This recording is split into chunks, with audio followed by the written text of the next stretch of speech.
जर हा चॅप्टर तुम्हाला एक्झाम पॉईंट ऑफ व्ह्यूने किंवा रिव्हिजन करण्यासाठी आणि IMP क्वेश्चन करण्यासाठी जर शिकायचा असेल तर हा व्हिडिओ तुमच्यासाठी बेस्ट आहे. बट जर डिटेल पाहायचं असेल तर त्याची सोय पण मी करून ठेवली आहे. म्हणून डिस्क्रिप्शनमध्ये जायचं, सगळे डिटेल तिथून मस्त सगळे कन्सेप्ट शिकून घ्यायचे.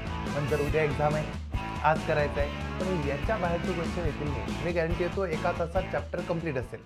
चला मग सुरू करूया. Life process in the living organism part 2, ज्यामध्ये आपल्याला शिकायचं आहे reproduction reproduction reproduction reproduction reproduction नाही तर question question question question IMP questions.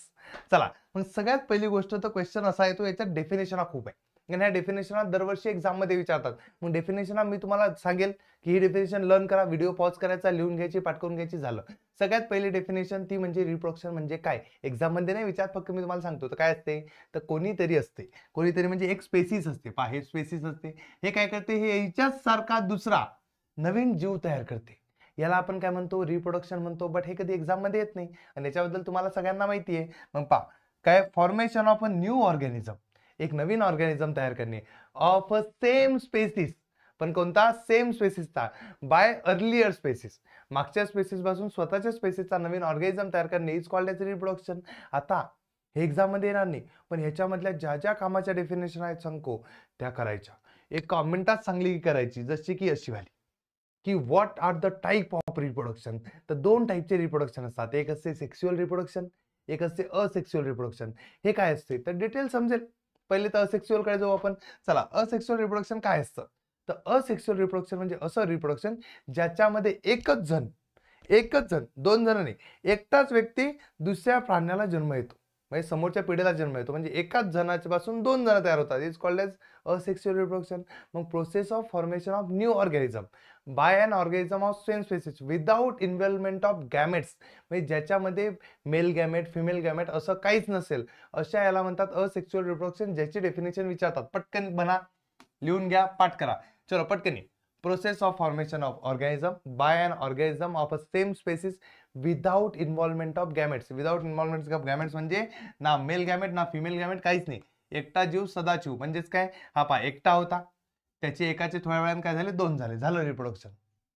असंच याला काय म्हणतात, अशा रिप्रोडक्शनला म्हणतात असेक्शुअल रिप्रोडक्शन, ज्याच्यामध्ये मेल फिमेल दोन जण लागत नाही. डेफिनेशन लटकन लंकायची कामाची आहे. आणि असेक्शुअल रिप्रोडक्शन सेक्शुअल रिप्रोडक्शन मधला डिफरन्स ए तोच 3 मार्गाला, तो most most most most IMP आहे. मग त्याच्यात पहिलं वाक्य काय लिहिसान, असेक्शुअल रिप्रोडक्शन डेफिनेशन लिहिसान, त्यात सेक्शुअल रिप्रोडक्शनची डेफिनेशन लिहितात. मग डेफिनेशन तर डिफरन्स मध्ये लिहिणंच आहे, म्हणजे आता पाठ करणंच आहे. मग करा पटकनी. चलो दुसरा पॉईंट काय लिहायचा त्याच्यामध्ये, तर दुसरा पॉईंट लिहायचा, इकडे पहा इकडे पहा इकडे पहा.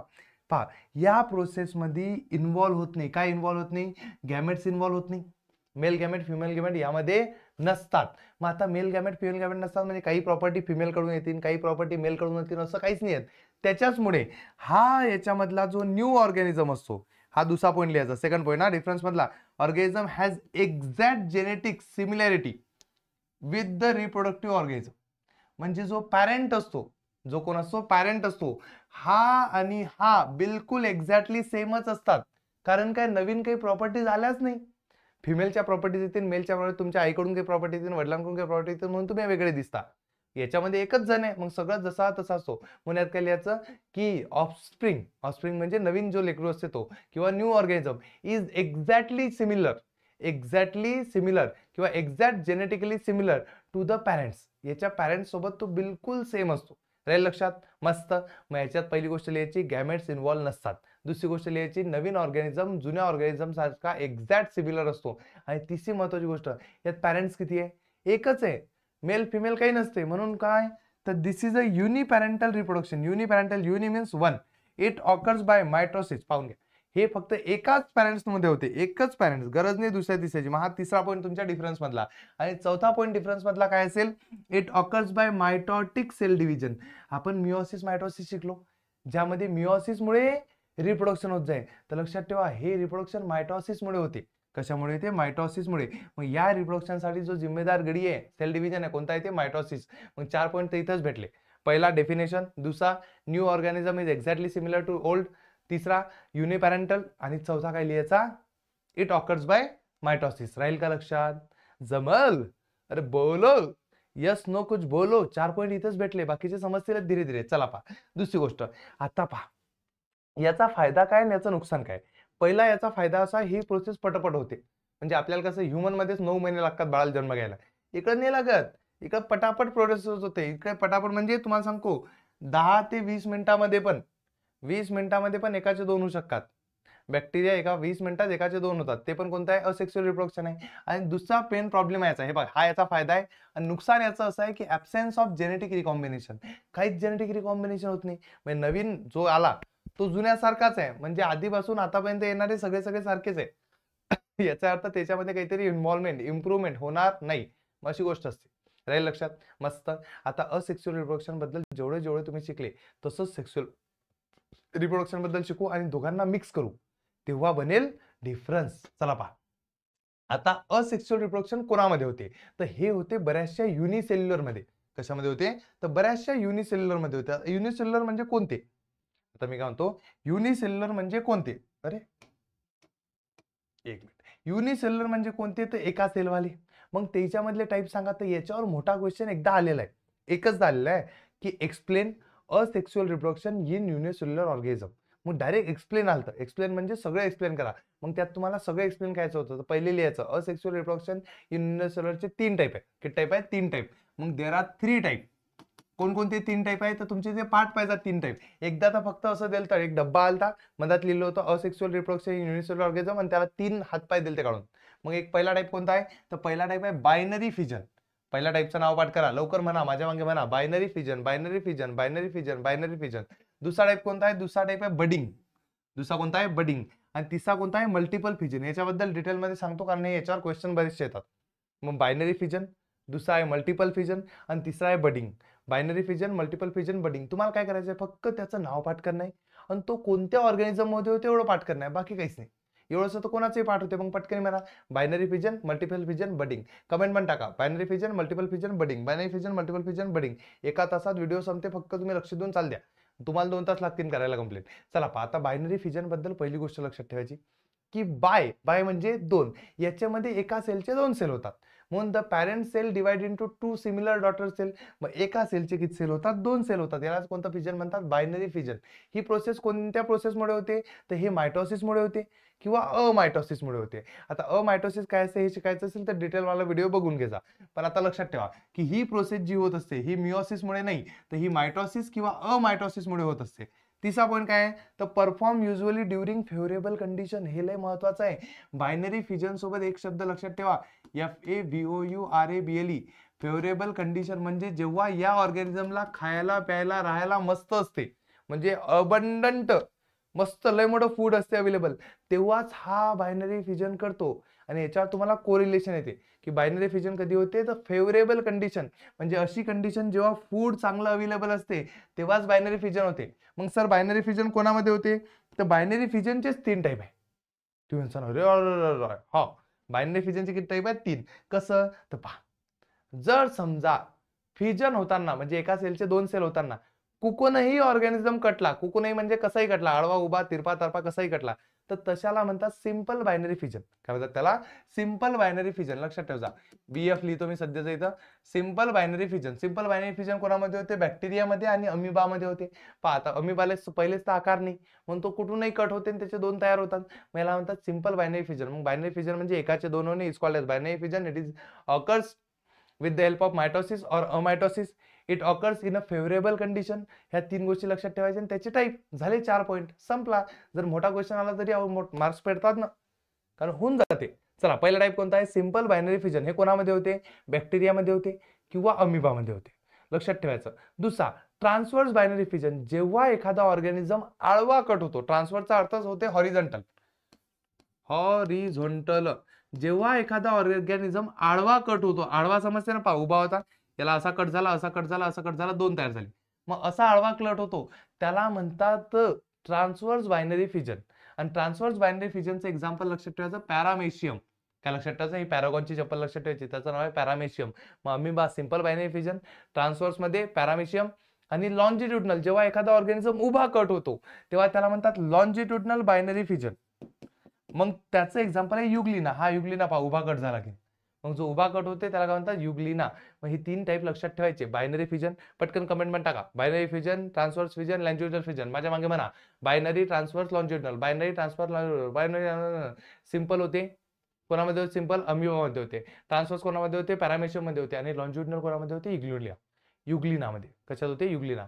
लक्षात राहील, मस्त, very good, very very very good, लक्षात राहील. आता मी हे लक्षात कसं ठेवलं तर लक्षात ठेवा. इकडं पहा. जेव्हा तुम्ही ट्रान्सफर्स हा शब्द लिहिसाल, तुम्ही सगळ्यात पहिले आडवी लाईन करता. कसं तर पहा, ट्रान्सफर्स. मग ट्रान्सफरचा टी ची जी आडवी लाईन असते तर लक्षात ठेवा, आडवा कट पडला की ते असते ट्रान्सफर्स बायनरी फिजन. आणि एल म्हणजे काय असते, लॉन्जिट्युडनल. तर लॉन्जिट्युडनल लिहिताना सगळ्यात पहिले तुम्ही उभी लाईन काढता. तर जेव्हा बी ऑर्गॅनिझम उभा कटतो तेव्हा म्हणतात लॉन्जिट्युडनल. हे लक्षात ठेवलं होतं मी 10वी मध्ये. असं तुम्ही असंच लक्षात ठेवू शकता, तुमची इच्छा, कारण ते लक्षात राहायला पाहिजे ना. हॉरिझॉन्टल कशात कट होते, व्हर्टिकल कशात कट होते. सही, मस्त, व्हेरी गुड.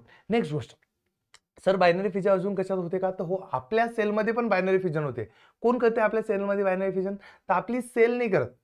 तर आपल्या सेलमध्ये जो मायटोकॉन्ड्रिया असतो किंवा झाडांमध्ये जो क्लोरोप्लास्ट असतो ते काय करतात, बायनरी फिजन करतात. तर मग हे विचारलं तर लक्षात ठेवजा की युकॅरियोटिक सेल ऑर्गनल, आपल्या बॉडीमधले सेल ऑर्गनल पण हे प्रोसेस करतात.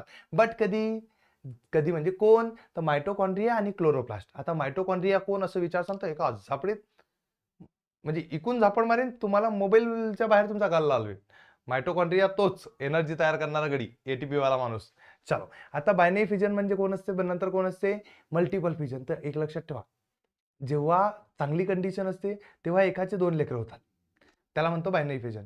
जेव्हा एकदम बत्तर कंडिशन असते, खाया प्यायला काहीच नसते, तेव्हा अमिबा एकाचे 50 लेकर तयार करतो, त्याला म्हणतात मल्टिपल फिजन. मग लक्षात ठेवा, अनफेवरेबल कंडिशन, अनफेवरेबल कंडिशन म्हणजे जेव्हा खाण्यापिण्याला काही नसते, ज्याच्या घरी खाया प्यायला सगळं काही आहे, त्याचे एकाचं 2 बायनरी फिजन. ज्याचे स्वतःचे खायचे बांधे त्याचे काय करते, ते अनफेवरेबल कंडिशन. अनफेवरेबल कंडिशन मध्ये काय होते, एकाचे 100 तयार होतात.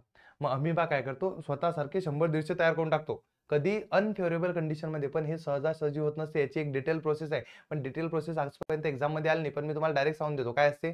तर ही डायग्राम आलती एकदा एक्झाम मध्ये, की हे डायग्राम काय आहे. तर ही डायग्राम काय आहे, तर ही डायग्राम आहे मल्टिपल फिजनची. आणि याच्यात कुठं कुठं रिकाम्या जागा आलत्या, तर इथं रिकाम जागा आलती, की हे काय आहे. तर लक्षात ठेवा, पहिले अमिबा असते.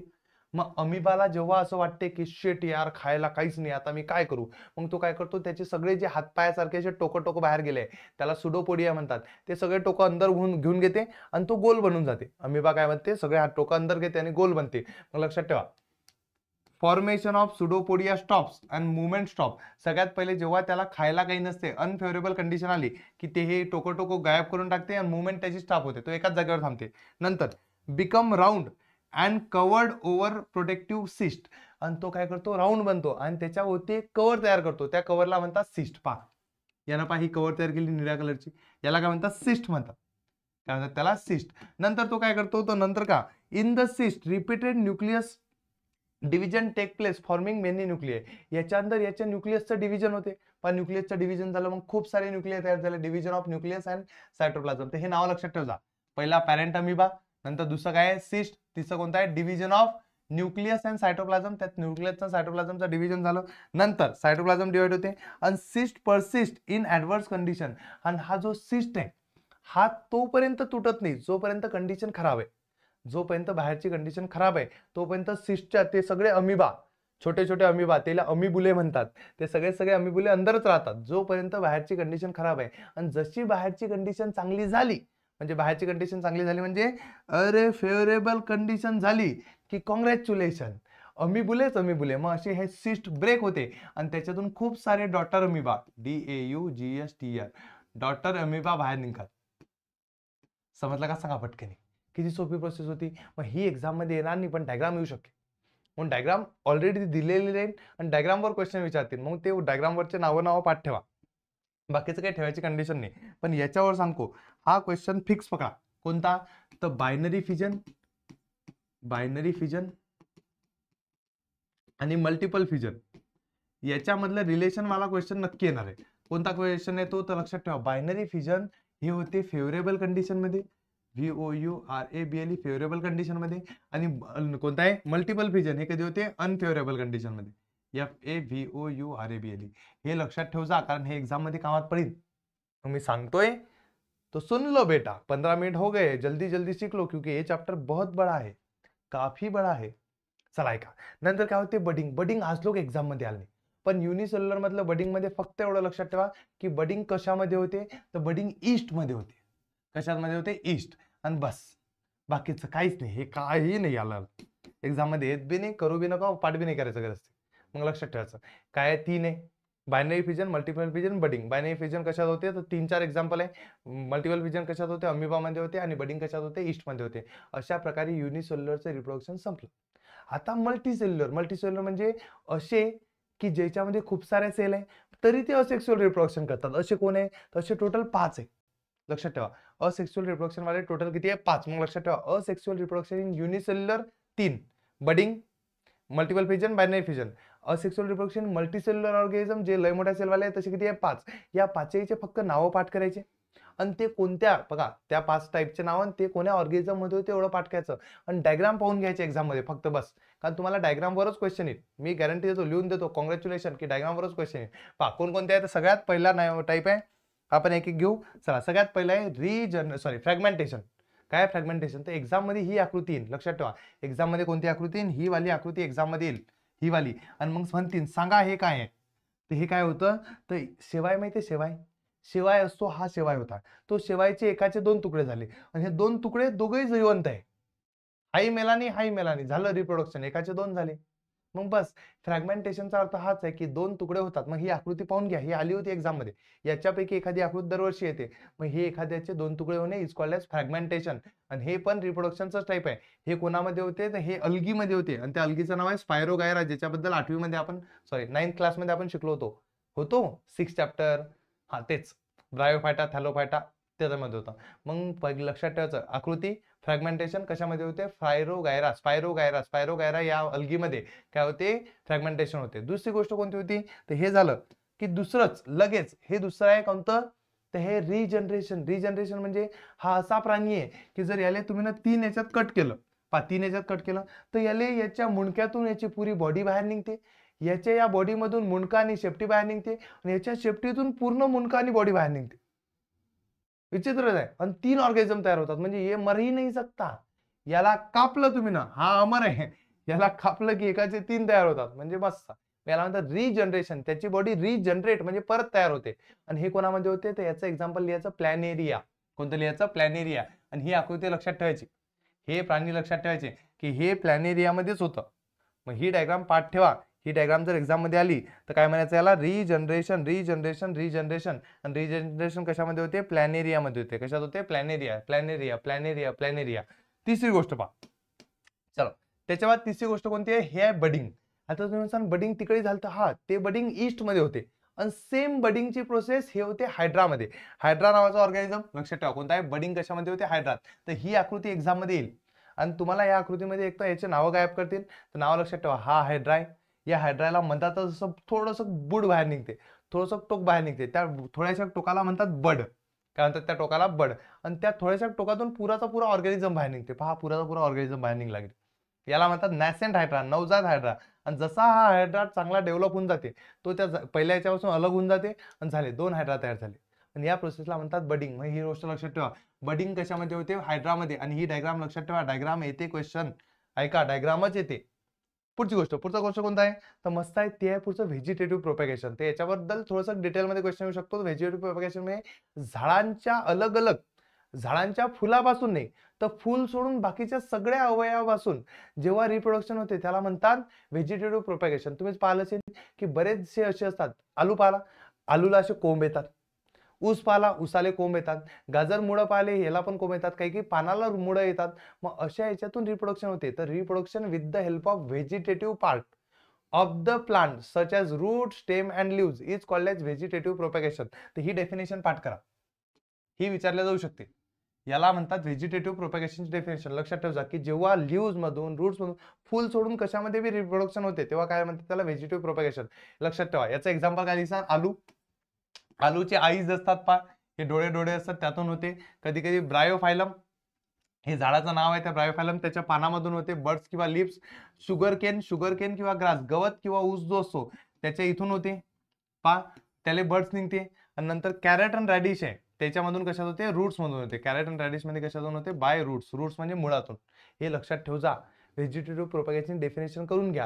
व्हेजिटेटिव्ह प्रोपॅगेशनचे एक्झाम्पल लक्षात ठेवा. आणि शेवटचं ते आहे स्पोर फॉर्मेशन, ज्याच्याबद्दल आपण लय दिवस शिकतो. हे होते फंगायमध्ये. तुम्ही ब्रेड पाहिला, ते ब्रेडवर फंगाय लागते. ब्रेड जर खूप दिवस ठेवून ठेवला त्याच्यावर बुरशी लागते. ते बुरशी म्हणजे फंगाय. आणि त्या फंगायचं जे रिप्रोडक्शन होते ते कशामध्ये होत असते, व्हेजिटेटिव्ह फंगायचं रिप्रोडक्शन होत असते स्पोर फॉर्मेशन मधून. कशामधून होते, स्पोर फॉर्मेशन. बस एवढं लक्षात ठेवायचं. सांगा मग पटापट पटापट 5 लवकर लवकर. असेक्सुअल रिप्रोडक्शन इन मल्टीसेल्युलरचे 5 टाईप आणि त्याचं एक एक एक्झाम्पल पटकन कमेंट मध्ये, म्हणजे आत्ताच पाहिजे. पहा किती मोठा टॉपिक संपवला आपण, फक्त 20 मिनिटं झाली. रात्रीचे वाजले 1:18. मला उद्या व्हिडिओ टाकायचा, या चक्करमध्ये मी शूट करतोय. एक्स्ट्रीम झोप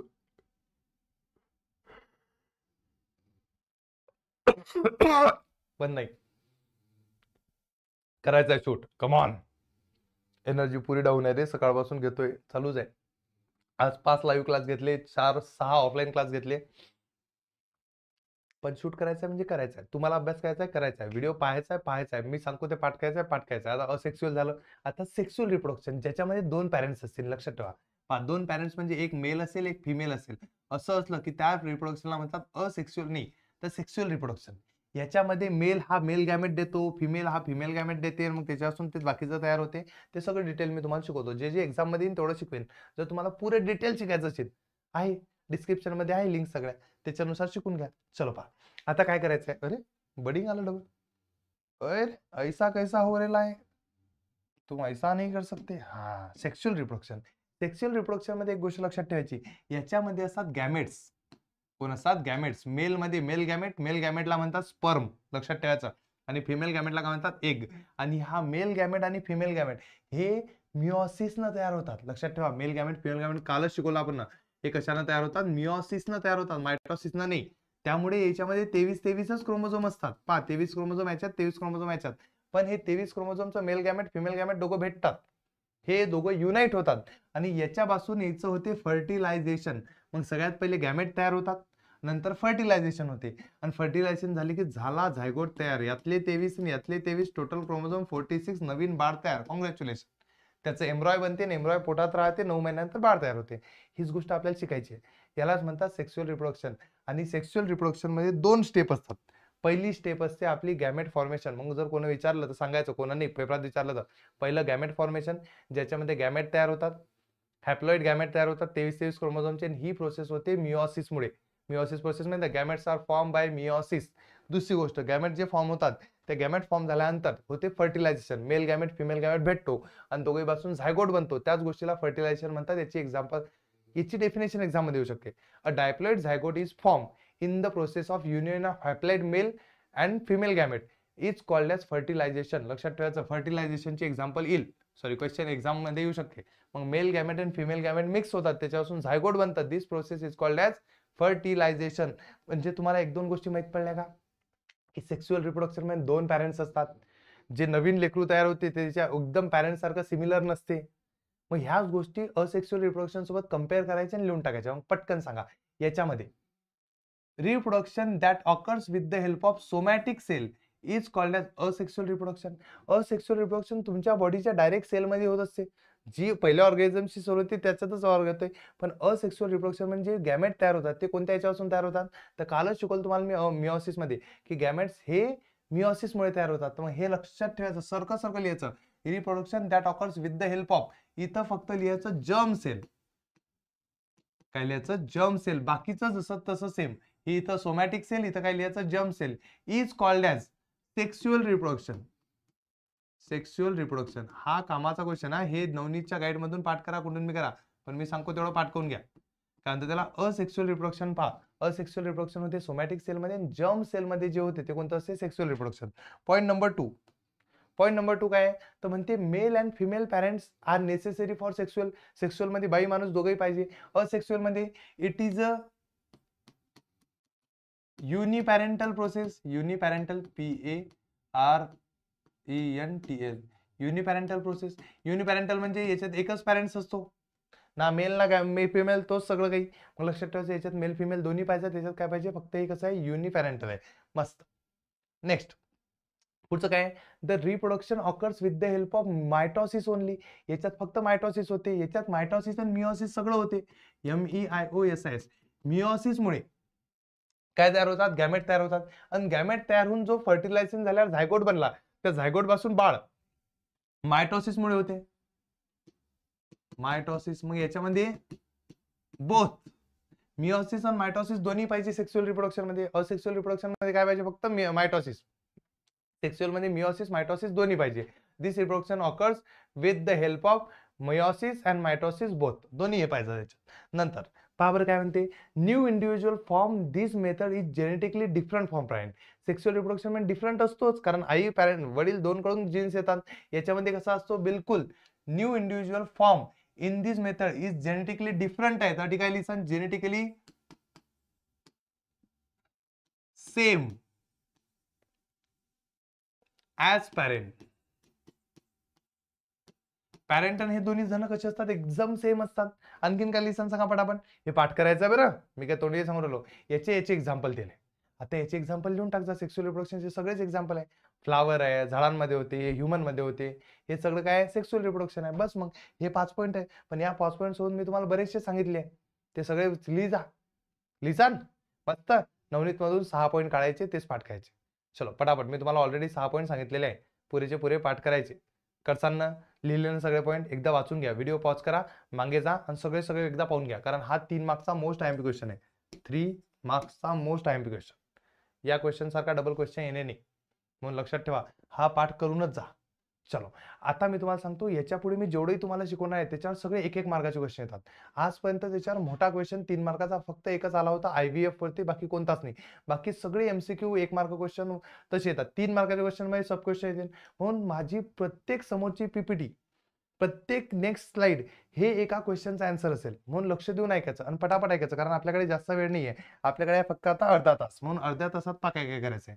तर सगळ्यात पहिलं तर आपल्याला झाडामधलं रिप्रोडक्शन पाहिजे आहे. तर झाडामध्ये रिप्रोडक्शन करण्यासाठी जसं आपल्या बॉडीमध्ये पार्ट आहे रिप्रोडक्शनसाठी, तसा झाडामधला रिप्रोडक्शनचा पार्ट कोण असते, तर फ्लावर असते. मग लक्षात ठेवायचं, सेक्स्युअल रिप्रोडक्शनसाठी झाडामध्ये कोणता पार्ट असते, सेक्स्युअल रिप्रोडक्शनसाठी झाडामधला पार्ट कोणता आहे, तर तो कोणता आहे, फ्लावर. मग लक्षात ठेवायचा, flower is a structural unit of sexual reproduction in plant. 1 मार्काचा MCQ येतो याच्यावर. मग फ्लावर, सेक्स्युअल रिप्रोडक्शन झाडामध्ये कसं होते, सेक्स्युअल रिप्रोडक्शन कसं होते मेल फिमेल वालं, तर फ्लावर मधून. आता याच्यामध्ये सगळे MCQ. आता फ्लावर बद्दल आपल्याला शिकायचं, तर फ्लावर नेहमी 4 याच्यापासून बनलेला असतो. फ्लावर मध्ये कोणते 4 असतात, फ्लावर मध्ये असते कॅलिक्स, नंतर असते कोरोला, नंतर असतो अँड्रोशियम, नंतर असतो गायनोशियम. सगळे नवीन शब्द आहे, म्हणा माझ्या मागे. सगळ्यात पहिले काय असते, कॅलिक्स. कॅलिक्स म्हणजे ते बाहेरचं हिरवं, फुलाच्या बाहेरचं हिरवं, त्याला कॅलिक्स म्हणतात. नंतर कोरोला, तर ते पानं पाहिले, फुलाले पाकळ्या असतात, तर पाकळ्या म्हणजे काय असते, कोरोला. त्याच्यानंतर अंदर असते अँड्रोशियम आणि त्याचे अंदर असते गायनोशियम. मग 4 पार्ट असतात. मग फुलाला 4 पार्ट असतात. त्या 4 पैकी हे 2 ला आपण ऍसेसरी रोल म्हणतो. ऍसेसरी का बरं, कारण हे रिप्रोडक्शन नाही करत, हे फक्त रिप्रोडक्शनच्या कामासाठी सपोर्ट करतात, म्हणून याला म्हणतात ऍसेसरी रोल. हे लक्षात ठेवा, एक्झाम मध्ये विचारतात. आणि हे 2 अँड्रोशियम आणि गायनोशियम हे 2 रिप्रोडक्शनचं मेन काम करतात, म्हणून याला म्हणतात इसेन्शियल रोल. पटकन म्हणा. मग फुलामध्ये 4 पार्ट असतात, calyx, Corolla, androecium, gynoecium. Calyx, Corolla, androecium, gynoecium. आणि याच्यामध्ये 2 ऍसेसरी आहे, कॅलिक्स, कोरोला.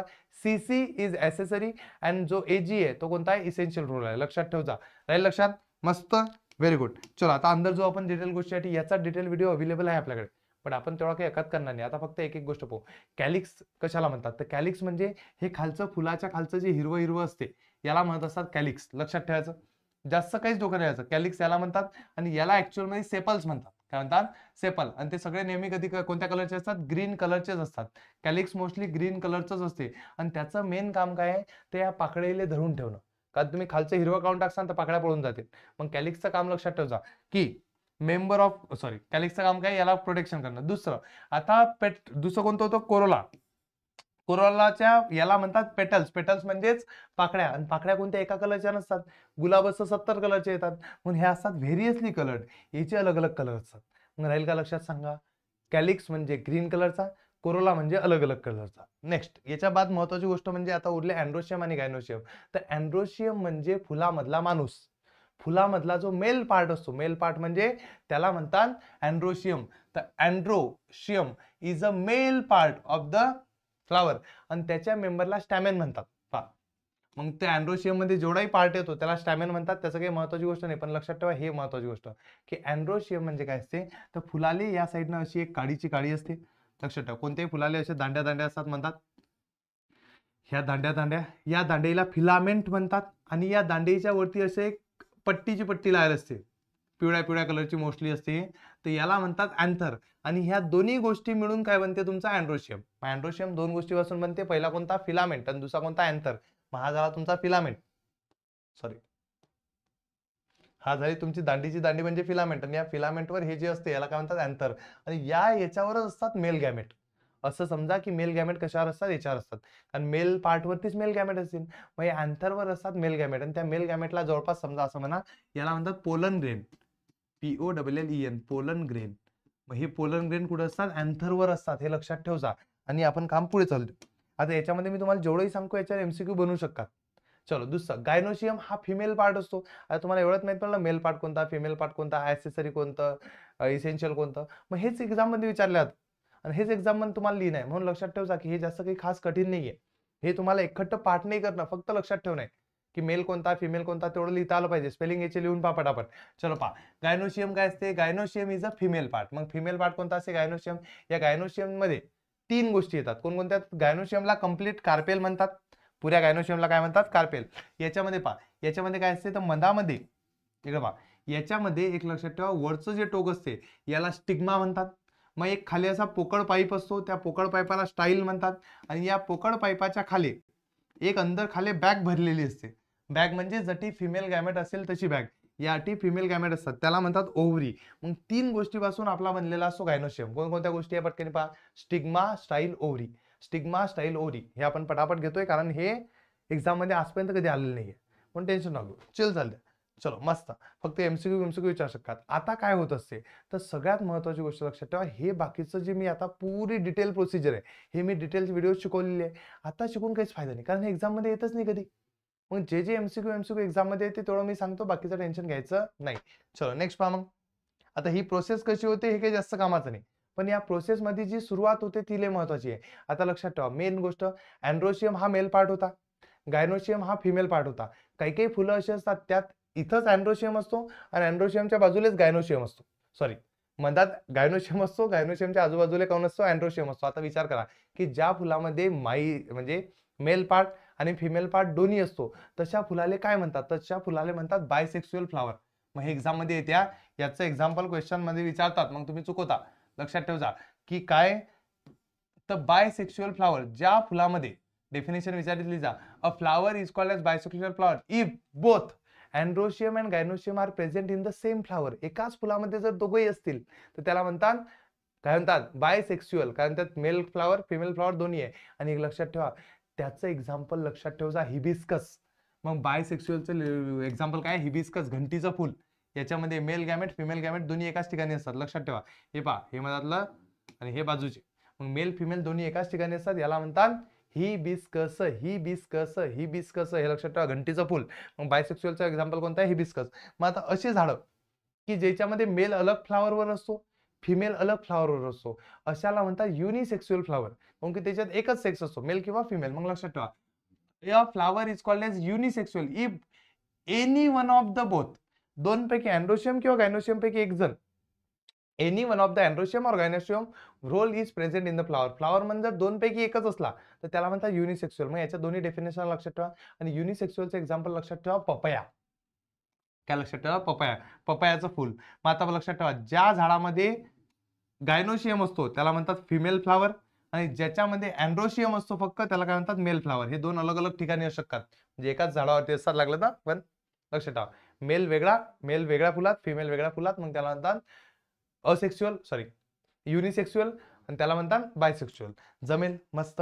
आता याच्या बाद फक्त एवढी गोष्ट लक्षात ठेवा, माझी एवढीच गोष्ट लक्षात ठेवा की ही डेफिनेशन काही करून पाठ करा. 3 मार्गाला किंवा 2 मार्गाला येतच. मोस्ट टाइम पहा, star star star star star. काय होत असतं, मेल गॅमेट फिमेल गॅमेट जोपर्यंत भेटणार नाही तोपर्यंत रिप्रोडक्शन होणारच नाही. तर या अँथर वरचे मेल गॅमेट म्हणजे पोलन ग्रेन, हे उडून या स्टिग्मावर जातात आणि या प्रोसेसला म्हणतात पॉलिनेशन. आणि हे येते 3 मार्क आले. एवढंच नाही येत, अजून काही काही विचारतात याच्याबद्दल, पण लक्षात ठेवा. काय म्हणतो मग मी, तर पोलन ग्रेन म्हणजे मेल गॅमेट सारखेच pollen grain from anther, anther वरचे पोलन ग्रेन उडून कुठे जातात, are transferred to the stigma. मग pollen grain from the anther are transferred to stigma.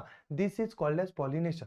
This is called as pollination. मग पॉलिनेशन म्हणजे काय, तर लक्षात ठेवायचं पॉलिनेशन म्हणजे काय. या पेजवर तुमचे 2 मार्क लपलेले आहे, लक्षात ठेवा. पॉलिनेशनची डेफिनेशन लिहा, पाठकरान कमेंटमध्ये टाका आत्ताच्या आत्ता. चला पटकन सांगा मग काय असते, तर pollen grain from anther are transferred to the stigma. This process is called as pollination. मस्त आहे. आता हे तुम्ही सांगा उडून कसे काय जात असतील, तर उडून नेण्यासाठी 2 जण म्हणजे काय म्हणतात, 2 गोष्टी मदत करतात, एक सजीव एक निर्जीव. मग लक्षात ठेवा pollination occurs with the help of, कोणासोबत होते, अबायोटिक एजंट. मग लक्षात ठेवा अबायोटिक एजंटचे नाव विचारता. अबायोटिक एजंट म्हणजे असे निर्जीव ज्याच्यामुळे पॉलिनेशन होते, ते कोण आहे, वारा आणि पाणी म्हणजे विंड अँड वॉटर. मग अबायोटिक एजंट विचारतात, what are the which are the abiotic agent of pollination किंवा एजंट ऑफ पॉलिनेशन. तर एजंट ऑफ पॉलिनेशन म्हणजे कोणामुळे पॉलिनेशन होते, तर अबायोटिक एजंट कोण आहे, विंड अँड वॉटर. बायोटिक कोण आहे, कोण सजीव आहे, ते हे बघा, मधुमक्खी झाली, फुलपाखरू झालं, याच्यामुळे पण काय होते, इकडचे ते पोलन ग्रेन त्याच्या पायाला लागून इकडचे तिकडे जातात. मग बायोटिक एजंट कोणते होतात, तर insect and other animal. Insect आणि अदर ॲनिमल याच्यामुळे पण काय होते, पॉलिनेशन होते. तर पॉलिनेशन कसं होते लक्षात ठेवायचं, हवा पाणी त्याच्यामुळे पॉलिनेशन होते, कारण की इकडचे तिकडे उडतात हवे पाणीमुळे, किंवा इन्सेक्टमुळे ते काय होतात, स्टिग्माचे अँथरवरून स्टिग्मावर जातात. मग ह्या तुम्हाला 2 क्वेश्चन लक्षात ठेवा. What is mean by pollination, लिहायची डेफिनेशन. दुसरं, what which are the agent of pollination. Agent of pollination कोण आहे, तर बायोटिक मध्ये कोण लिहिसान, बायोटिक म्हणजे सजीव म्हणजे इन्सेक्ट लिहायचं, हनीबीज लिहायचं, इन्सेक्ट म्हणजे हनीबी आलं त्याच्यात, आणि अदर ॲनिमल. आणि अबायोटिक निर्जीव मध्ये कोण लिहायचं, वारा आणि पाणी, विंड अँड वॉटर. चलो पटकनी यस सर टाका. येस सर, एवढं आम्हाला समजलं. आता याच्यावर जी प्रोसिजर होते, हे बघा, ही जी प्रोसिजर होते ज्याच्यामधून काय होते, नवीन झाड तयार होते, ही प्रोसिजर एक्झाम मध्ये येत नाही. आणि आली तरी आजच्या जेवढं पाठ होणार आहे, हे जर तुम्हाला पाठ करायची असेल तर तुम्हाला डिटेल व्हिडिओज बघावं लागेल. अशा शॉर्टकट व्हिडिओमधून ही पुरीची पुरी प्रोसिजर तुम्ही पाठ करू शकत नाही, कारण एका तासात थोडी होईल, कारण उद्या पेपर आहे, आज हे पाठ करायचा वेळ नसतो की, अशा दिवशी हे पाठ नसतात करत. म्हणून जर तुम्हाला शिकायची असेल तर डिटेल व्हिडिओमधून शिका. इथं लक्षात ठेवायची नाही, कारण एक्झामसाठी ती एवढी कामाची नाहीये. फक्त तुम्ही एवढी गोष्ट लक्षात ठेवा की या प्रोसेसमध्ये, कोणा प्रोसेसमध्ये, या प्रोसेसमध्ये नेहमी लक्षात ठेवायचं की 2 मेल गॅमेट जात असतात. या प्रोसेसमध्ये किती मेल गॅमेट जात असतात, 2 मेल गॅमेट जात असतात. बाकीचं मग पाहून घेऊ. चल,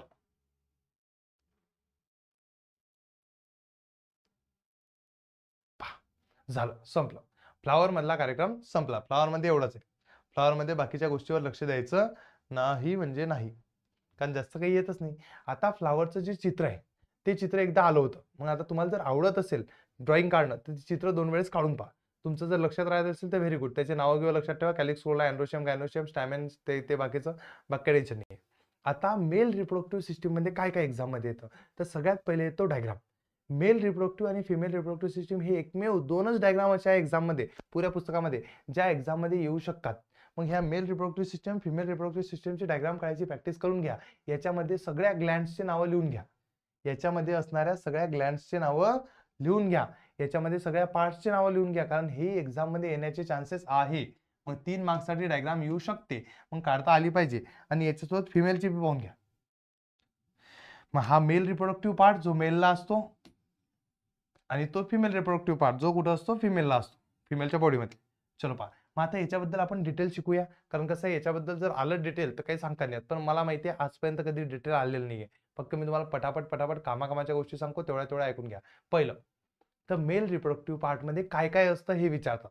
मेल रिप्रोडक्टिव्ह मध्ये काय काय असतं तर लक्षात ठेवायचं, मेन गोष्ट असते जटी स्पर्मची फॅक्टरी, म्हणजे जिथं स्पर्म तयार होतात ते म्हणजे टेस्टिस. काय असतात, सगळ्यात महत्त्वाची गोष्ट काय असते, पटकन पाहून घ्या. तर सगळ्यात महत्त्वाची गोष्ट आहे मेल रिप्रोडक्टिव्ह पार्ट मध्ये हे 2 महत्त्वाचे असतात. याला म्हणतात टेस्टिस. काय म्हणतात, टेस्टीज म्हणतात, कोणी टेस्टेस म्हणते, मला जे म्हणायचं ते म्हणा, पण टेस्टीज काय म्हणतात त्याला, टेस्टीज. हे 2 असतात, इकडनं एक तिकडनं एक. दुसरं, लय मोठे पाईपलाईन असते, ही पाईपलाईन आहे, हे सगळ्या पाईपलाईन आहे. मग अशा पाईपलाईन असतात म्हणून त्याला म्हणतात व्हेरियस डक्ट. डक्ट म्हणजे पाईपलाईन. अँड ग्लँड्स, असे खूप सारे नळ असतात की जे काय करतात, तुमच्या कामाच्या गोष्टी त्या याच्यामध्ये टाकत राहतात, मेल गॅमेट मध्ये टाकत राहतात. टेस्टेस आर प्रेझेंट, लक्षात ठेवा, राहील लक्षात. मग काय काय असते त्याच्यामध्ये, तर पहिले लिहायचं टेस्टेस, व्हेरियस डक्ट्स आणि ग्लँड्स. राहील लक्षात एवढं, मस्त. आता हा पुराचा पुरा पार्ट आपल्या बॉडीच्या बाहेर असतो. याच्याबद्दल मी डिटेलमध्ये शिकवलंय, आता नको. आता फक्त एक्झाम मध्ये येणाऱ्या गोष्टी. तर सगळ्यात पहिले पहा, तर याच्यामध्ये आपले मेल गॅमेट म्हणजे स्पर्म तयार होतील. मेलचे मेल गॅमेट म्हणजेच काय असतात, स्पर्म तयार होतील. हे कुठे तयार होतात, तर तुमच्या बॉडीच्या याच्यात या टेस्टिसच्या आतमध्ये अशा ट्यूब्स असतात. पहा, ट्यूब्स आहे की नाही, या ट्यूबच्या अंदर जर्मिनल इपिथेलियम नावाची सेल असते, म्हणजेच ते जर्म सेल. याच्यामध्ये काय होते, मिओसिस होते, आणि मिओसिस झाली की याच्यापासून काय तयार होतात, स्पर्म तयार होतात. मग हे लक्षात ठेवा, जर्मिनल इपिथेलियम मध्ये काय होते, मिओसिस होते, आणि मिओसिस झाली की त्यापासून काय तयार होतात, स्पर्म तयार होतात. मग झाले स्पर्म तयार, मग आता हे स्पर्म बाहेर कसे निघतील, तर स्पर्मचा बाहेर निघण्याचा रस्ता पाठ करून घ्या.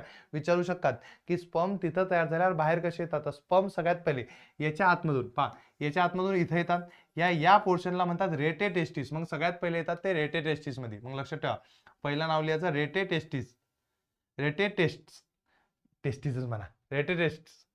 दुसरा आहे व्हॅसिफरन्स मध्ये. याच्या बाद जो हा पोर्शन आहे मेन, याला काय म्हणतात, व्हॅसिफरन्स. मग या मेन पोर्शन मध्ये येतात व्हॅसिफरन्स मध्ये. नंतर कुठे येतात, ते इपिडिडायमिस मध्ये येतात. इपिडिडायमिस म्हणजे एक पोर्शन असतो तो पळत. मग इपिडिडायमिस मधून म्हणजे या पोर्शन मधून असे बाहेर येतात. या पोर्शनला जो मी दाखवला तुम्हाला त्याला म्हणतात व्हॅस डिफरन्स. नंतर एक असतो हा डक्ट, याला म्हणतात इजॅक्युलेटरी डक्ट. हा झाला इजॅक्युलेटरी डक्ट. आणि याच्या बाद येतात या मेन पाईपलाईन मधून बाहेर, त्याला म्हणतात युरिनोजेनेटिकल डक्ट. तर हा रस्ता पाठ करा, कारण एक्झाम मध्ये विचारू शकतात की स्पर्म कोणत्या वेनी बाहेर येतात. तर रेटे टेस्टिस, मग व्हॅस डिफरन्स, नंतर इपिडिडायमिस, नंतर व्हॅस डिफरन्स. डायग्राम पाठ असेल तर अर्ध काम भागतं तुमचं. नंतर इजॅक्युलेटरी डक्ट, नंतर युरिनोजेनेटिकल डक्ट. एकदा हे पुरंच पुरा एका लाईनने एका खाली एक लिहून घ्या. लिहिलं. मग आता हे जेव्हा तेव्हा तिथून निघतात आणि अटून बाहेर येतात, या वेळेपर्यंत त्याच्यात खूप सारे असे ग्लँड्स असतात, ज्या गोष्टी काय करतात, ते त्याच्यामध्ये काही काही कामाकामाच्या गोष्टी टाकतात, जेणेकरून तुमचे जे स्पर्म आहे ते मॅच्युअर होतील, त्याच्यामुळे बाळ जन्माला येऊ शकेल. त्यासाठी काय टाकतात ते, तर त्याच्यासाठी ते खूप साऱ्या गोष्टी त्याच्यामध्ये टाकतात. तर लक्षात ठेवा कोणकोणते ग्लँड्स असतात. तर पहिले पाहून घ्या. एक असतो कॉपर्स ग्लँड, याचं नाव एक्झाम मध्ये विचारलं होतं, हा कॉपर्स ग्लँड. नंतर आहे दुसरा प्रोस्टेट ग्लँड, हा वाला. आणि तिसरा आहे सेमिनल व्हेसिकल, हा पण ग्लँड्सच आहे. हे तीन नावं लक्षात ठेवा. Which glands are present in the male reproductive part. तर हे तीन नावं लिहायचे, कॉपर, प्रोस्टेट, सेमिनल, व्हेसिकल. राहतील का तीन लक्षात. मग हे तीन लक्षात ठेवा, ग्लँड्सचे नाव एक्झाम मध्ये विचारतातच. मग हे ग्लँड काय करतात, त्याचं सिक्रेशन टाकतात, आणि तुमचं स्पर्म आणि सिक्रेशन दोन्ही मिक्स झालं की दोन्ही मिक्स झालेल्या गोष्टी इथून बाहेर निघतात, आणि त्यालाच आपण म्हणतो सीमन. तुमचे स्पर्म आणि ते सिक्रेशन दोन्ही मिळून जे बनते त्याला काय म्हणतो आपण, सीमन म्हणतो. चला पटकन सांगा, समजलं का.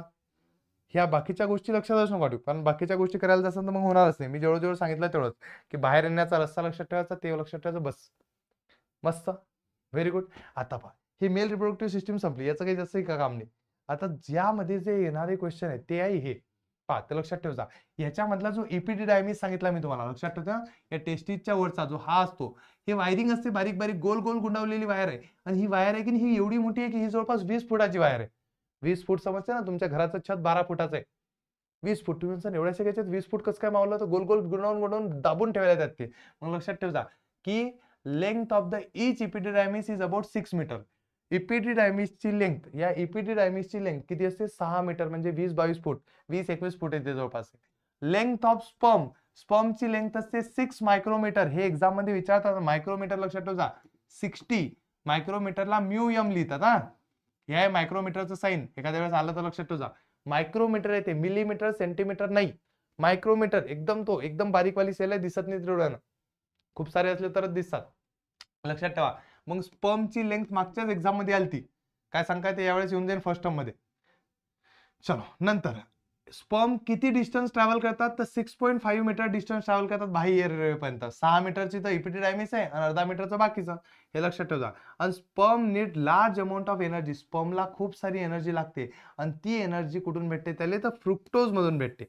तर त्या सीमन मधून, स्पर्म म्हटलं ना, ते सिक्रेशन जेव्हा टाकतात त्या सीमन मध्ये फ्रुक्टोज असते, त्याच्यापासूनच त्या स्पर्मला काय भेटते, एनर्जी भेटते. मग हे लक्षात ठेवा. हे कामाकामाच्या गोष्टी आहे की length of sperm, length of epididymis, how much they travel, त्याला एनर्जी भेटते कशातून, तर फ्रुक्टोज पासून. हे लक्षात राहील का, समजे. बस मस्त, हे लिहून घ्यायचं पटापट पटापट. हे कसं एक एक मार्काचे क्वेश्चन आहे. आता female reproductive part, female reproductive part कोणता आहे, तर फिमेल रिप्रोडक्टिव्ह पार्ट हा असतो. याच्यामध्ये काय काय असतं लक्षात ठेवा. फिमेल रिप्रोडक्टिव्ह पार्ट्स मध्ये दोन साईडला दोन फिमेल गॅमेटचे दोन टाके असतात, की ज्यामध्ये खूप सारे फिमेल गॅमेट भरलेले असतात, त्याला म्हणतात ओव्हरी. त्या ओव्हरीच्या वर दोन्ही साईडनं दोन पाईपलाईन लावलेले असते, याला म्हणतात ओव्हिडक्ट. आणि हे दोन्ही पाईपलाईन जिथे येऊन भेटते किंवा जिथं बाळ थांबते 9 महिने, त्याला पार्टला म्हणतात युटेरस. आणि या सगळ्याची ओपनिंग जिथून मेल पार्ट आतमध्ये जातो आणि सीमन सोडतो त्या मेल पार्टला म्हणतात वजायना. हे 4 पार्ट लक्षात ठेवायचे. इट इन्क्लूड पेअर ऑफ ओव्हरीज, ओव्हरीज असतात, नंतर पेअर ऑफ ओव्हिडक्ट, ओव्हिडक्ट असतात, आणि सिंगल युटेरस, एक युटेरस असते आणि एक वजायना असते. मग हे लक्षात ठेव जा, याच्याबद्दल लिहू शकते. आणि ही डायग्राम काढून पहा. ही सगळ्यात सोपी डायग्राम आहे, एक्झाम मध्ये येण्यासारखी. राहील का लक्षात? मी आता व्हिडिओ पॉज करतो, पाणी घेऊन पितो, एनर्जीने पुरत आहे, मग परत प्ले करतो. चला तर ऐका. तर आता पुढच्या गोष्टी कोणत्या आहेत याच्याबद्दल लक्षात ठेवायचं. या पार्ट मध्ये बाकीच्या गोष्टी शिकण्यासारख्या नसल्या तरी याच्यावर येणारे क्वेश्चन लक्षात ठेवा. इकडे पहा. याच्यामध्ये बाकीचे क्वेश्चन लक्षात ठेवा की नका ठेवा. एक महत्वाची गोष्ट शिकणार, या पार्ट बद्दल जास्त काही शिकू नका, कारण डिटेल मध्ये मी घेतलंय लागलं तर, पण एक्झाम मध्ये आज लोक कधी आलं नाही, टेन्शन घ्यायचं नाही. आता महत्वाच्या गोष्टी ज्याच्यावर क्वेश्चन होतात, फिमेल गॅमेट बद्दल लक्षात ठेवा. एक लक्षात ठेवा, फिमेल गॅमेट जे असतात, जे फिमेलचे गॅमेट असतात ते याच्यात तयार होतात.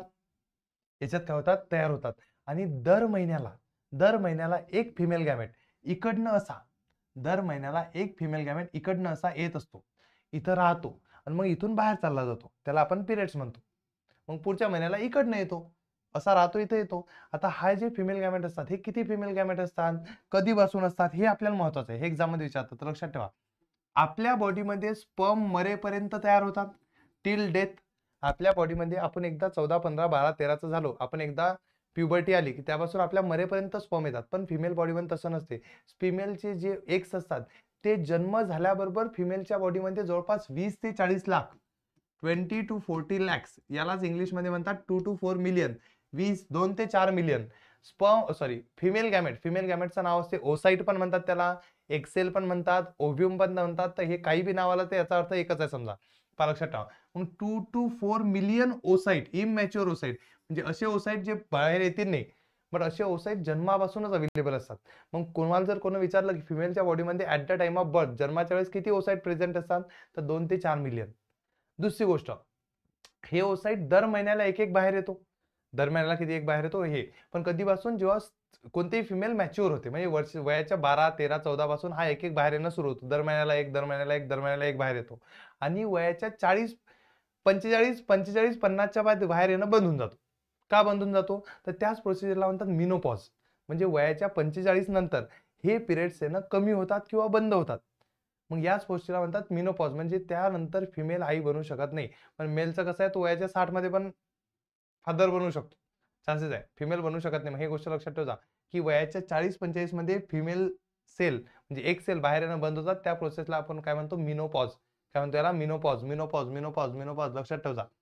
चला पहा, मग एक गोष्ट लक्षात ठेवायची की फ्रॉम एज ऑफ प्युबर्टी म्हणजे एकदा फिमेल 10 ते 17 वर्षात एकदा मॅच्युअर झाली की तेव्हापासून मिनोपॉज पर्यंत. मिनोपॉज कधीपर्यंत असते? 40 ते 50 वर्ष. लक्षात ठेवा, 45 ते 50 वर्ष हा मिनोपॉजचा टाइम असतो. त्या टाइम नंतर फिमेलचे जे ओव्हरीज मधून हे येतात, फिमेल गॅमेट येतात, ते येणं काय होऊन जातात? बंद. त्याला काय म्हणतो आपण? मिनोपॉज होतो. लक्षात ठेवा. तर होते 20 ते 40 लाख, 2 to 4 मिलियन. आता दर महिन्याला जर एक बाहेर आला तर वर्षाला 12 येतील. आणि एवढ्या पुऱ्या टाइम स्पॅन मध्ये जास्तीत जास्त 300-400 ओसाइट बाहेर येतात. म्हणजे फक्त 400 ओसाइटच रिलीज होतात फिमेलच्या बॉडीमध्ये. आणि मग ते 40 लाखचं काय होते? तर ते बाकीचे डिजनरेट होऊन जातात. डिजनरेट म्हणजे नष्ट होऊन जातात. अंदरच्या अंदरच काय होऊन जातात? डिजनरेट होऊन जातात. ही गोष्ट लक्षात ठेवा. बस एवढंच आहे. आता मिनोपॉज बद्दल विचारू शकतात की मिनोपॉजचा इयर कोणता? मिनोपॉज कधी येतो? तो मिनोपॉज येतो तुमचा 45 ते 50 वर्षाच्या टाइम मध्ये. 45-50 वर्षापासून पिरियड्स येणं बंद होऊन जातात. त्याला आपण मिनोपॉज म्हणतो. त्याला आपण काय म्हणतो? मिनोपॉज म्हणतो. तुमच्या बॉडीमधले हार्मोनच बंद होऊन जातात, त्यामुळे मिनोपॉज येतो. राहील लक्षात? बाकी काही नाही विचारत एक्झाम मध्ये. जमेल? मस्त, व्हेरी गुड. आता फर्टिलायझेशन काय असते? तर मेल गॅमेट, फिमेल गॅमेट दोन्ही मिक्स होतात, त्याच्यापासून झायगोट तयार होते. लक्षात ठेवा, हा मेल गॅमेट आहे स्पर्म, हा फिमेल गॅमेट आहे एग, हे दोघे मिक्स होतील, याच्यापासून काय तयार होईल? झायगोट तयार होईल. याच प्रोसेसला आपण काय म्हणतो असतो? फर्टिलायझेशन म्हणतो. एवढीच डेफिनेशन पाठ करा, बाकीचं काहीच पाठ करायची गरज नाही. आणि हे सगळं होते फिमेलच्या बॉडीमध्ये. कुठं होत असते? फिमेलच्या बॉडीमध्ये काय होते? हे होते फर्टिलायझेशन. लक्षात ठेवा, फिमेलच्या बॉडीमध्ये काय होत असते? फर्टिलायझेशन होत असते. फिमेलच्या बॉडीमध्ये काय होत असते? फर्टिलायझेशन होत असते. आता हे फर्टिलायझेशन झालं की मग नंतर काय प्रोसिजर होते? तर नंतर त्या फर्टिलायझेशन झाल्यावर झायगोट तयार होते. आताच बोललो आपण ZY GOT. हे झायगोटची डिव्हिजन होते, मायटॉसिस होते याचं. मायटॉसिस म्हणजे याचं डिव्हिजन होते. मायटॉसिस झालं की याच्यापासून एम्ब्रॉय तयार होतो. एम्ब्रॉय. आणि एम्ब्रॉय पासून पुढे जाऊन काय तयार होते, बेबी तयार होते. बस झालं. पहा, हे झायगोट एम्ब्रॉय असं धीरे धीरे धीरे काय तयार बेबी तयार होते. मग हा बेबी कुठं तयार होते, तर युटेरस मध्ये तयार होते. हे लक्षात ठेवा, हा युटेरस आहे इथं. मग हा इकडनं आला, इकडनं दोघं जण येतात, mail gamete female gamete mix होईल, हा झायगोट इथं येतो आणि इथं इम्प्लांट होतो. इथच्या इथंच काय तयार होते, बेबी तयार होते. युटेरस मध्येच काय तयार होते, बेबी तयार होत असते. लक्षात ठेवा, तिथे इम्प्लांटेशन होत असते. मेल गोष्ट, बाळ कुठं राहतं 9 महिने, तर कुठं राहतं, युटेरसच्या आतमध्ये राहतं. कुठं राहतं, युटेरसच्या आतमध्ये. चलो नेक्स्ट पहा. आता एक्झाम मध्ये येणाऱ्या गोष्टीवर जर आपण फोकस केला तर लक्षात ठेवा की बाळाला फूड कशातून भेटते. आईच्या पोटामध्ये जेव्हा बाळ राहते तेव्हा अन्न तर लागेल ना त्याला, मग तो जगतो कसा काय, त्यासाठी एक ऑर्गन असतो. तर पहा, an organ called as placenta. कॅसे प्लॅसेंटा, लक्षात ठेवा.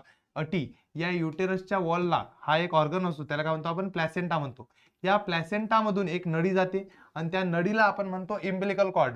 ती नळी जात असते, त्या नळीमधूनच is form for the supply of food material during the growth in uterus. मग युटेरस म्हणजे जेव्हा बाळ राहते तेव्हा त्याला अन्न कोणतं काय प्रोव्हाइड करते, तर प्लॅसेंटा नावाची नळी असते, ती काय करते, फूड प्रोव्हाइड करते. मग एक्झाम मध्ये आलं तर लिहिजा की प्लॅसेंटा नावाची नळी असते, ती काय करते, त्याला फूड प्रोव्हाइड करते. राहील लक्षात. मग जसं बाळ 9 महिने होतं पोटात, त्याच्या बाद 9 महिन्यानंतर अचानक फिमेलच्या बॉडीमध्ये एक हार्मोन रिलीज होतो, त्याला म्हणतात ऑक्सिटोसिन. कोणता हार्मोन रिलीज होतो फिमेलच्या बॉडीमध्ये, ऑक्सिटोसिन नावाचा हार्मोन रिलीज होतो. आणि हा ऑक्सिटोसिन नावाचा हार्मोन रिलीज झाला की मग पोट दुखायला लागतं आणि त्याच्याच बाद काय होते, बाळाचा जन्म होतो, म्हणजे डिलिव्हरी होते. त्याच प्रोसेसला आपण पार्स्ट्रुएशन प्रोसेस म्हणतो. मग लक्षात ठेवा, under the effect of hormone, कोणता hormone, oxytocin hormone, uterus of the female reproductive system start to contract, uterus दबते and thereby birth process parturition is facilitated. मग त्याच्याच बाद या युटेरस मधच्या खालच्या वजायनल ओपनिंग मधून बाळ काय येते, बाहेर येते. पाहित वजायनल ओपनिंग मधून बाळ कुठे येते, बाहेर येते. संपली प्रोसिजर. आता ही प्रोसिजर आजलो एक्झाम मध्ये नाही आली, पण मी तुम्हाला जिथं जिथं म्हटलं, जे जे मी तुम्हाला सांगितलं त्याच्यावर एक एक मार्कचा क्वेश्चन येऊ शकतो. मग ते क्वेश्चन मी सांगितलेले रिपीट ऐका, एकदा ऐकून घ्या, एकदा लिहून पहा, बस. चलो, आता एक क्वेश्चन तुमच्या पुस्तकात आहे जो एक्झाम मध्ये आयएमपी असतो, तो म्हणजे की बाळाचा जन्म हा बाळ बाई होईल की माणूस, म्हणजे मुलगा होईल की मुलगी, हे कोणावर डिपेंड असतं, फिमेलवर डिपेंड असतं का, तर याचं एक्झाम्पल मध्ये हे लिहायचं. तर लक्षात ठेवा, तुमचे जो मेल असतो, या मेल मध्ये जे 46 क्रोमोझोम असतात आणि फिमेल मध्ये बी 46 क्रोमोझोम असतात. तर मेल मधल्या 46 क्रोमोझोम मध्ये 44 असतात त्याच्या बॉडीचे क्रोमोझोम आणि एक्स आणि वाय हे असतात त्याचे सेक्स क्रोमोझोम. म्हणजे तो माणूस आहे का, माणूस आहे, त्याच्यामध्ये एक्स वाय हे सेक्स क्रोमोझोम आहे. नंतर फिमेल मध्ये 44 आणि दोन्ही क्रोमोझोम एक्स एक्स असतात, हे झाले बाईचे सेक्स क्रोमोझोम. मग दोन्ही एक्स एक्स असतात. जेव्हा यांचे गॅमेट्स बनतात, जेव्हा यांचे काय बनतात, गॅमेट्स, तर याच्यामध्ये एक गॅमेट बनतो 23 आणि एक्सचा आणि एक गॅमेट बनतो 22 आणि वायचा. 22 आणि वाय, एक 22 आणि एक्सचा. कारण काय, तर 44 पैकी 22 येतात, गॅमेट्स बनताना 23च क्रोमोझोम येतात. तर पहा, हे 22 आणि 23, 22 आणि 23 दोन ऑप्शन आहे. आता फिमेल मध्ये जर गॅमेट्स तयार झाले तर 22 आणि एक्सच ऑप्शन आहे. 22 आणि वाय तर तयार होऊ शकत नाही. तर 22 आणि एक्स, दुसरा पण 22 आणि एक्स, याचा अर्थ काय, फिमेल मध्ये ऑप्शनच नाही. आता हा जर गॅमेट, एक्स वाला गॅमेट, हा जर या एक्स वाल्या याच्यासोबत भिडला, म्हणजे या दोघांचं मेटिंग झालं, फर्टिलायझेशन झालं, तर 22x आणि 22x काय तयार होईल, 44xx तयार होईल. आणि 44xx कोण आहे, फिमेल आहे, म्हणजे बाळ फिमेल तयार होईल. आता पहा, हा 22xx आणि 22y आणि y जर भिडला तर 44xy तयार होईल. मग याचा अर्थ याच्यापासून जो बेबी जन्माला आला तो कसा असेल, मेल असेल. मग आता मला सांगा, बाळ जन्माला येताना पोरगी होईल की पोरगा होईल हे फिमेलवर डिपेंड आहे का, नाही. तिथं तर एक्सएक्सच क्रोमोझोम आहे, तिकडे डिपेंड नाही. कोणावर डिपेंडेंट असते, ते मेलवर. ऍक्च्युअल मध्ये मेलवर पण नसते, त्याला थोडी माहिती आहे कोणता गॅमेट जाईल आपला. क्रोमोझोम तर सॉरी स्पर्म तर खूप सारे असतात ना. मग ही गोष्ट लक्षात ठेवायची की 44xy आणि 44xx हे मेलवर डिपेंड आहे, म्हणून child of the birth is not dependent on the female, हे फिमेलवर डिपेंडंट नसते. ही डायग्राम लक्षात ठेवायची आणि याच्यावर तुमच्या एक्सरसाइज मध्ये क्वेश्चन आहे तो वाचून घ्यायचा लगेच. आता त्याच्या बाद मोस्ट इम्पॉर्टंट क्वेश्चन येतात मेन्स्ट्रुअल सायकलवर. मेन्स्ट्रुअल सायकल डिटेल मध्ये शिकायचे असेल त्याचा व्हिडिओ खाली आहे. मी तुम्हाला फक्त आयएमपी क्वेश्चन सांगतो जे पेपरात येतात. तो पहिला क्वेश्चन म्हणजे मेन्स्ट्रुअल सायकल म्हणजे तुमच्या घरात पाहिलं असेल, आई किंवा ताई कोणीतरी महिन्यातले 3-4 दिवस कामा नाही करत, एका साईडला बसतात, त्याला म्हणतात मेन्स्ट्रुअल सायकल, पिरियड सिरम म्हणतात त्याला. ती चुकीची गोष्ट आहे. आपल्याकडे बरेच मिथ आहे, ते आहे, मी डिटेल व्हिडिओमध्ये त्याबद्दल सगळं काही सांगितलंय. पण आपण आता फोकस करतो एक्झाम वरती. ते एक्झाम साठी काय कामाचं आहे सांगतो पहा. एक्झामसाठी काय कामाचं आहे, तर एक्झामसाठी एवढी गोष्ट कामाची आहे की मेन्स्ट्रुअल सायकलची डेफिनेशन येते. मग ती लिहायची की female reproductive system undergoes some changes at puberty. Puberty म्हणजे एकदा फिमेल मॅच्युअर झाली की त्याच्यामध्ये त्याच्या फिमेल रिप्रोडक्टिव्ह पार्टमध्ये काहीतरी चेंजेस होतात. And those changes repeat after every 28 to 30 days. हे जे चेंजेस आहे हे 20 ते 30 दिवसांनी परत परत होतात. 30 दिवसांनी ही सायकल परत होते. आणि these repetitive changes are called as menstrual cycle. आणि याच सायकलला आपण काय, याच गोष्टीला काय म्हणतो आपण, मेन्स्ट्रुअल सायकल म्हणतो. मग ही डेफिनेशन येते एक्झाम मध्ये की मेन्स्ट्रुअल सायकल म्हणजे काय. तर पाठ करा की फिमेलच्या बॉडीमध्ये दर 28-30 दिवसानंतर काहीतरी चेंजेस होत असतात आणि ते चेंजेस रिपीट होतात, म्हणून त्याला आपण म्हणतो मेन्स्ट्रुअल सायकल. राहील लक्षात. दुसरा क्वेश्चन, मेन्स्ट्रुअल सायकल कंट्रोल कोणते कोणते हार्मोन करतात. तर 4 हार्मोन असतात फिमेलच्या बॉडीमधले जे मेन्स्ट्रुअल सायकलला कंट्रोल करतात. ते कोणते हार्मोन आहे, ते एक आहे पहिला FSH, त्याचं पूर्ण नाव पाठ करा, फोलिकल स्टिम्युलेटिंग हार्मोन. लिहून काढा पटकनी, कमेंटमध्ये कशात तरी लिहा फोलिकल स्टिम्युलेटिंग हार्मोन. दुसरा कोणता आहे, ल्युटेनायझिंग हार्मोन. तिसरा कोणता आहे, इस्ट्रोजन. आणि चौथा कोणता आहे, प्रोजेस्टेरॉन. हे 4च हार्मोन आहे जे फिमेलच्या बॉडीला कंट्रोल करतात. लक्षात ठेवा, मेन्स्ट्रुअल सायकलला कंट्रोल करणारे हार्मोन कोणते, FSH, LH, estrogen, progesterone. Follicle stimulating hormone, luteinizing hormone, estrogen आणि प्रोजेस्टेरॉन हे 4च हार्मोन काय करतात, कंट्रोल करतात. ही गोष्ट डोक्यामध्ये असू द्या. आणि याच्यामधले 2 हार्मोन कोणते, इस्ट्रोजन आणि प्रोजेस्टेरॉन, हे फिमेलच्या ओव्हरीमध्ये रिलीज होतात. फिमेलच्या कुठे रिलीज होतात, फिमेलच्या रिप्रोडक्टिव्ह पार्टमध्ये रिलीज होतात. आणि हे जो 2 आहे, FSH आणि LH, हे पिच्युटरी ग्लँड, म्हणजे हा इथे एक पार्ट असतो पिच्युटरी ग्लँड, त्या पिच्युटरी ग्लँड मध्ये रिलीज होतात. मग हे गोष्ट डोक्यामध्ये ठेवजा की FSH, LH पिच्युटरी ग्लँड मध्ये म्हणजे डोक्यामध्ये रिलीज होतात. आणि इस्ट्रोजन, प्रोजेस्टेरॉन कुठे रिलीज होतात, फिमेलच्या रिप्रोडक्टिव्ह पार्ट मध्ये रिलीज होतात. मग 4 कोणते हार्मोन मेन्स्ट्रुअल सायकल कंट्रोल करतात, हे मोस्ट IMP आहे, हे विचारल्याच जातं. तो पहिला क्वेश्चन, हा दुसरा क्वेश्चन, पटकन पाठ करा. आता पहा याच्यामध्ये ही प्रोसेस कशी होते, हे काही कामाचं नाही. ही काही कामाचं नाहीये, कारण कसं हे एक्झाम मध्ये कधी नाही विचारलं, किंवा डिटेलमध्ये डायग्राम काढा, एक्सप्लेन करा, नाही विचारलं. मी सांगितलंय लागलं डिटेलमध्ये, पण टेन्शन नका घेऊ. एक्झाम पॉईंट ऑफ व्ह्यूने जर तुम्हाला शिकायचं असेल तर याच्यातलं काय काय करावं लागते माहिती का. तर मेन याच्यातले क्वेश्चन मी सांगतो तुम्हाला कोणकोणते करणार आहे.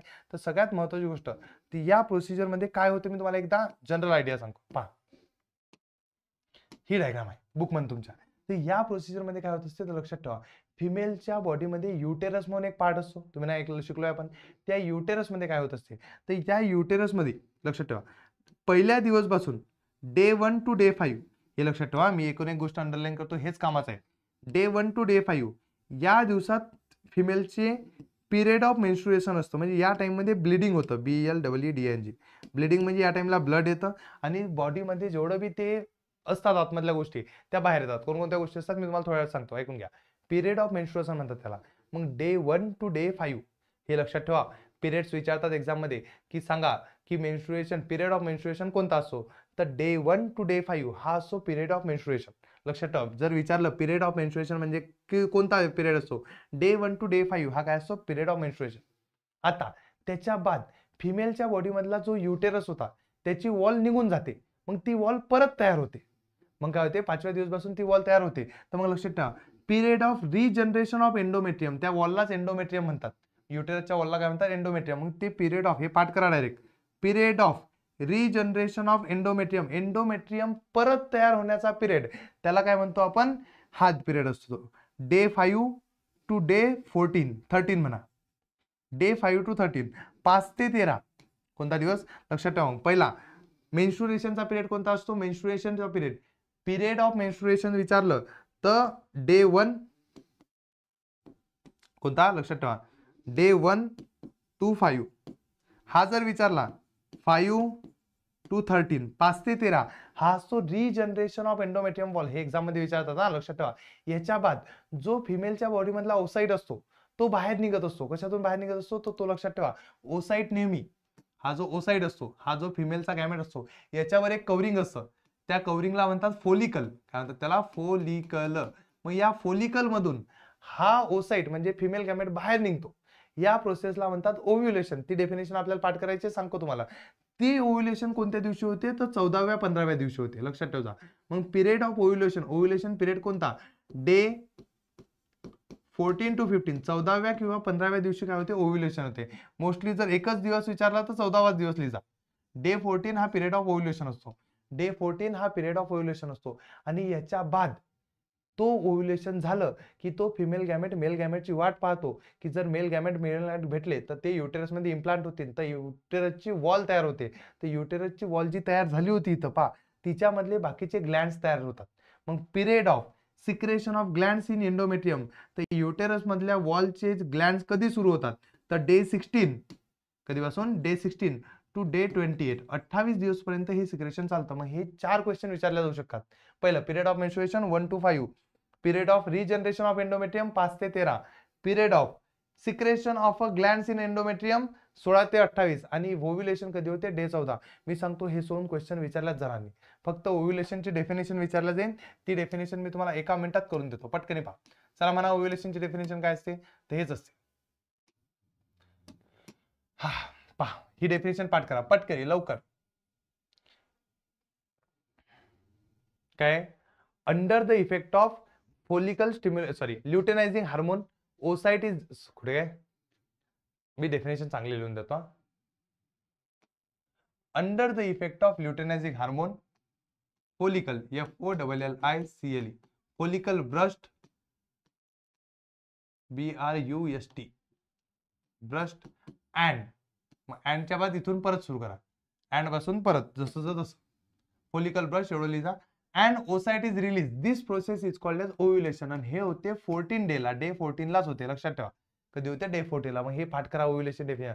Under the effect of luteinizing hormone, तो LH होता की नाही, त्याच्यामुळे फोलिकल ब्रस्ट ते बाहेरचं जे कव्हरिंग असतं ते फुटतं आणि त्याच्यामधून ओसाइट बाहेर पडतो आणि त्याच प्रोसेसला म्हणतात ओव्ह्युलेशन. हे एक्झाम मध्ये विचारल्या जाते. डेफिनेशन पाठ करा. Under the effect of luteinizing hormone follicle burst and oocyte is release, this process is called as ovulation. Ovulation ovulation सांगा पटकन, लक्षात राहील का.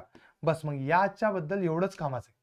बाकीचं एक्झाम मध्ये मेन्स्ट्रुअल सायकल बद्दल कधीच काही नाही येत. आता डिटेल मध्ये बाकीचं काही पाहायचं असेल तर मग मी नंतर कधीतरी सांगून देईन. चलो राहील का लक्षात, पटकन सांगा. मस्त, व्हेरी गुड. आता पहा, आता बरेच केसेस असे असतात की ज्याच्यामध्ये मेल फिमेलला कपलला लेकरं होत नाही, मग बाळ होत नाही. त्यावेळेस काय करतात, तर मग आता नवीन टेक्निक निघाल्या की जर मेल फिमेल मध्ये काही प्रॉब्लेम असेल तर त्या नवीन टेक्निकचा यूज करून तुम्हाला बाळ होऊ शकतं. मग त्या 3 टेक्निकचे नावं विचारतात एक्झाम मध्ये. मॉडर्न टेक्निक्स कोणत्या आहे, तर पहिल्या टेक्निकचं नाव आहे IVF, दुसऱ्या टेक्निकचं नाव आहे सरोगसी आणि तिसऱ्या टेक्निकचं नाव आहे स्पर्म बँक. लक्षात ठेवा. चाइल्डलेस कपल म्हणजे ज्यांना बाळ होत नाही तशा म्हणजे कपलला बाळ होण्यासाठी कोणत्या मॉडर्न टेक्निक मदत करू शकतात, तर कोणकोणत्या टेक्निक आहे, IVF, surrogacy and sperm bank. म्हणा पटापट माझ्या मागे. IVF, surrogacy, sperm bank, IVF, surrogacy, sperm bank, IVF, surrogacy, sperm bank, IVF, sperm bank. आणखीन एक महत्वाची गोष्ट लक्षात ठेवा, एक्झाम मध्ये हा क्वेश्चन आतापर्यंत मोस्टली जास्त वेळेस येतो, तो म्हणजे कोणता माहितीये का, तर हे मॉडर्न टेक्निक एक्सप्लेन करा. काय तर मॉडर्न टेक्निक एक्सप्लेन करा. तर याचं एक्सप्लेनेशन कधी कधीच येतं, जास्त करून येत नाही. फक्त मॉडर्न टेक्निकचे नावं लक्षात ठेवा तुम्ही. IVF, सरोगसी आणि स्पर्म बँक याच्याबद्दल डिटेल व्हिडिओ मी डिटेलमध्ये टाकलाय. तो करायची जर एक्झामच्या आधीच्या दिवशी तुम्ही पाहताय तर करायची गरज नाही, पण जर तुम्हाला डिटेलमध्ये करायचं असेल तर डिटेलवाल्या व्हिडिओतून करा. पण सध्या 3च नावं लक्षात ठेवा. कोणकोणते, तर IVF, सरोगसी आणि स्पर्म बँक. याच्याबद्दल डिटेल व्हिडिओ जर पाहिजे असेल की IVF म्हणजे पूर्ण काय असते, सरोगसी, तर लेक्चर नंबर 7 पाहून घ्या, त्याच्यामध्ये सगळं दिलेलं आहे. चला मग हे 3च विचारतात की मॉडर्न टेक्निक इन रिप्रोडक्शन काय आहे, तर IVF, सरोगसी आणि स्पर्म बँक हे 3 आहे मॉडर्न टेक्निक्स इन रिप्रोडक्शन. त्याच्या बाद कोणते क्वेश्चन येतात, त्या बाद क्वेश्चन येतो ट्विन्स बद्दल. ट्विन्स बद्दल एकच क्वेश्चन येतो, तो दरवर्षी तोच येतो. कोणता क्वेश्चन माहिती का, ट्विन्स बद्दलचा एक क्वेश्चन येतो, तो म्हणजे टाईप ऑफ ट्विन्स. कोणकोणत्या टाईपचे ट्विन्स असतात, तर 2च टाईपचे ट्विन्स असतात. इकडे बघा, 3 टाईपचे ट्विन्स असतात. किती टाईपचे ट्विन्स असतात, 3. ते 3 टाईप लक्षात ठेवा. एक असतो डायझायगोटिक.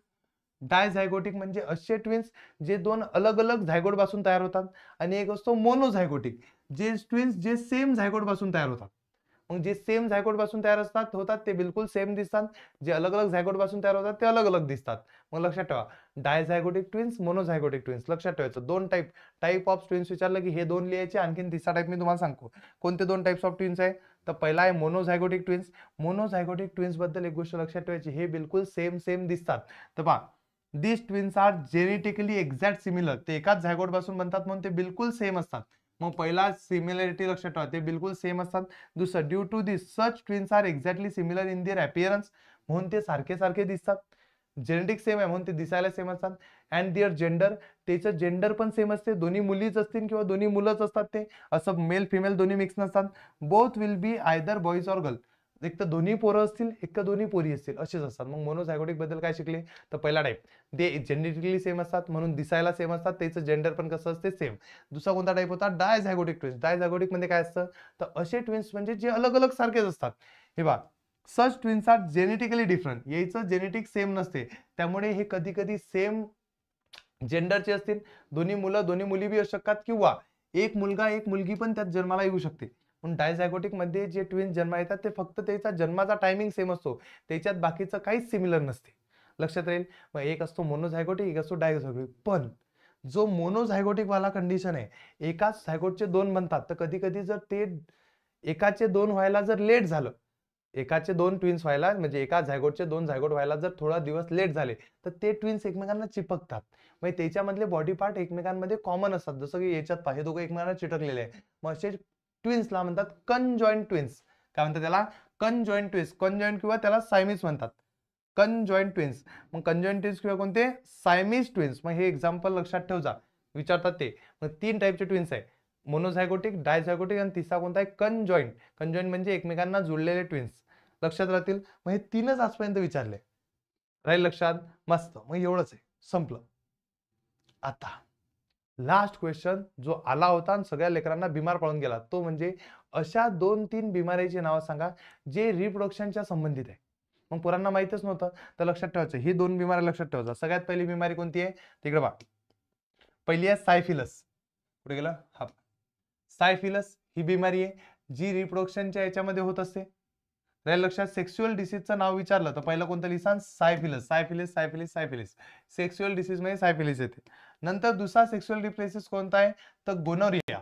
कोणता आहे, गोनोरिया. या दोन बिमारीचे नाव पुस्तकात पण दिलंय आणि हे पाठ करायचे. कोणते, सायफिलस आणि गोनोरिया.